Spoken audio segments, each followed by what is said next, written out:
There are moments when empty is no longer just a background state, when it becomes sharp, when it's hard to breathe, not in a medical sense, but in the one where your chest seems to have tightened and every breath takes effort. When you want to go somewhere away from yourself, or you want someone to simply come but there's no one to call, or there is someone but the phone lies in your hand and the hand won't move. People rarely talk honestly about these moments. Either they talk very academically, acute distress, crisis state, or very superficially, just breathe, it will pass. Both answers are not very helpful because the person in this state knows it will pass. But while it's passing, that's real time in which you somehow need to be. When a state becomes acute, the brain switches to emergency mode. The prefrontal cortex, the part responsible for rational thinking, planning, choice, at this moment receives fewer resources. The limbic system, more. This means rational thinking in such a situation is almost unavailable. Think about it from a different angle won't work. A list of what to do won't always help. Because right now, the brain is not in thinking mode, it's in survive mode. Therefore, in an acute moment, the most important thing is not to think, but to return to the body, not to analyze, but to feel. Give the nervous system simple, concrete safety signals. Cold water, one of the fastest ways to reset excessive activation. Hold hands under cold water or splash your face. Cold activates the dive reflex, a vagal response that quickly slows the heart rate and reduces arousal levels. This is physiology that works within seconds. Movement, any kind, fast walking around the room, jumping in place, squats, even just sharply squeezing and releasing your fists several times, not to burn anxiety, but to let the body do what the nervous system was preparing it for, to exit ready for action mode through action. The body was preparing and didn't get a release. Movement provides the release. Contact. If there's someone nearby, say, I'm having a hard time right now. Can you be with me? Don't explain, don't analyze. Just name it and ask for presence. If there's no one nearby, hug yourself, arms crossed on your chest, or a hand on your heart. This is a bodily reminder. Someone is here. This is a literal present signal that the nervous system recognizes. Time, an acute wave in most cases, is not eternal. If you don't fuel it with thoughts around it, it has an end. If you know this in advance, it's a little easier to endure. I'm in a wave right now. It will pass. This is not an incantation, but a fact that helps maintain perspective. When the acute wave has passed, don't try to immediately figure out what that was. Give yourself more time. Drink something warm. Lie down. Call someone, not to explain, but just to hear a voice. Don't rush to conclusions. Why did this happen is a question for another time.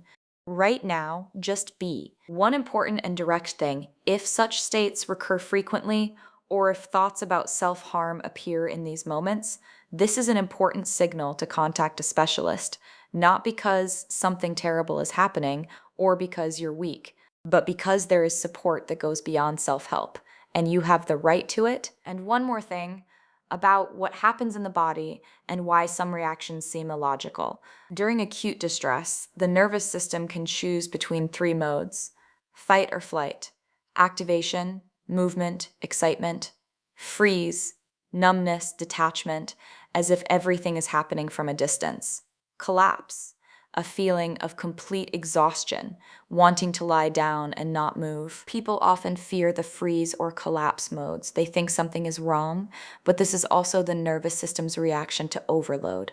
The body cannot endlessly maintain maximum mobilization. It exits this state through freezing or a sharp drop. If in an acute moment you feel not excitement, but the opposite, heavy emptiness, numbness, inability to move, this is not abnormal. This is another variant of the same reaction. In a freeze state, warmth helps more than movement. A warm blanket, warm water, a warm drink, gentle touch, your own or someone else's, a quiet voice nearby, not stimulation, but warmth and safety. Knowing your type of reaction, activation or freezing, helps select what truly helps you.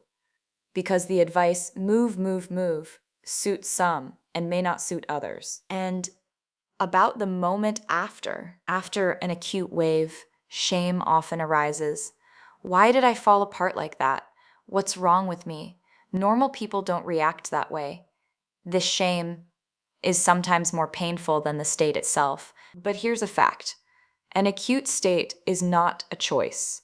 It's a reaction of the nervous system, a reaction with as much fault in it as when your heart speeds up from a fright. The fact that you went through this moment is already something. You didn't do anything irreparable. You survived and came out of it. This is proof of resilience, even if from the inside it looked like falling apart. After an acute state, not analysis and not self-criticism, simply allow yourself to recover. Take care of the body. Warmth, water, food, rest. Give the nervous system time to return to normal mode. This takes different amounts of time for different people, sometimes a few minutes, sometimes a few hours. This is normal. You deserve care after something difficult, just as after illness. And more about a resource list worth making in advance. There's a practice sometimes called a safety bank. This is a list of specific things, people, places, sensations that give you a feeling of safety and stability. Not everything is fine, but I am safe right now. This list is worth making in advance, not in an acute moment, but now when there are resources. Because in an acute moment, thoughts don't come. The brain doesn't remember that you can call a friend or that hot water helps. That's why a list on your phone, on a piece of paper, wherever you can access it. For example, the name of a person you can text. A sensation that soothes, hot water, a heavy blanket, a specific smell, a place where you feel safe, a phrase that helps, this will pass, I've been through something similar, I am safe right now. Preparedness is not advance panic, it's care for your future self. One more thing that is often underestimated. In an acute moment, the brain doesn't think clearly, it's in survival mode. That's why decisions that seem obvious on a calm day, I'll call a friend, I'll go outside, I'll do a breathing practice, simply don't come in an acute moment. The head is empty, or on the contrary, overflowing with noise. That's why make a list now, specific, not support yourself, but what exactly, how, to whom, where. For example, 3 specific actions I take in an acute moment in order from the simplest to the more complex. Wash my face with cold water, sit on the floor and press my back against the wall, feel something solid behind me. Write to 1 specific contact, I'm having a hard time, can you write something? 3 specific contacts who can be texted or called, not someone from friends, but specific names. 1 phrase that helps. Simple, short, true.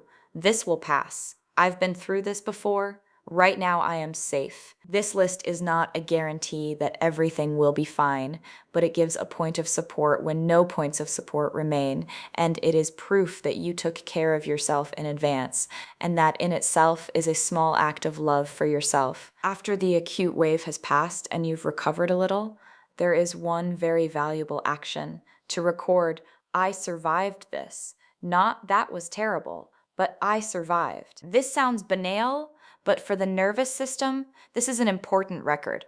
I was in this state, it passed, I'm here.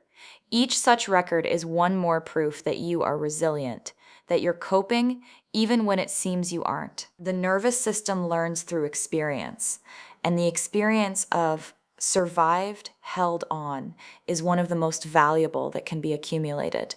It builds resilience. Quietly, imperceptibly, but really. You're coping, even right now. Have you had the experience of an acute state when it really hit you? What did you do then? What usually helps you return to your body when it's very difficult? Is there a person you can turn to in such a moment? Or do you usually hold this alone? What would you want someone to say to you in your hardest moment? If these reflections resonate with you, stay with me. Together we will seek answers to difficult questions, quieter than it seems.